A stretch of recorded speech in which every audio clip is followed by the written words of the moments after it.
असल चीज़ जड़ी है वो अल्लाह ताला दी मोहब्बत और गुलामी रसूल है। जिसनों निस्बत रसूल हासिल होगी उसने अपनी ज़िंदगी का मकसद पा लिता। और गुलामी रसूल उस वक्त तक हासिल नहीं होती जदों तक गुलामी मुर्शद हासिल ना होए।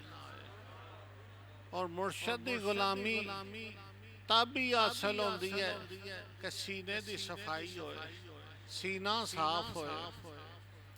आद्या जाद्या शैतान जड़ा है वो वसवसे पैदा करता है जिस वक्त तो सीना साफ नहीं रहता।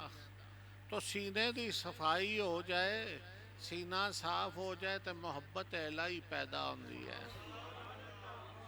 दिल की कदूरत और दिल की कालख दूर होती है।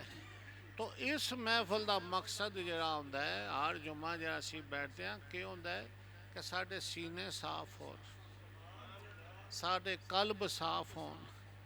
जब सीने साफ होन, कल्ब साफ होन, अल्लाह ताला की मोहब्बत दिल च पैदा हो जाती, इश्क रसूल पैदा होता है।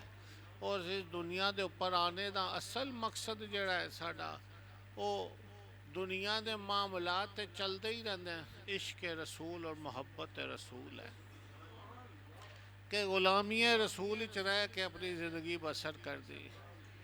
और गुलामी रसूल च रह के जेड़े लोग अपनी ज़िंदगी बसर करते जिन्होंने इश्क रसूल और मोहब्बत रसूल हासिल हो जाता वो दुनिया के तालब नहीं होंगे बल्कि अल्लाह ताला की मोहब्बत हर वक्त उन्होंने दिल में रहती है।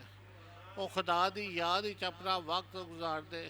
फिर दुनिया दी बड़िया बड़िया परेशानियाँ और तकलीफ़ा और मुसीबत उन्होंने कोई अल्लाह के रस्ते तो रोक नहीं सकदियाँ।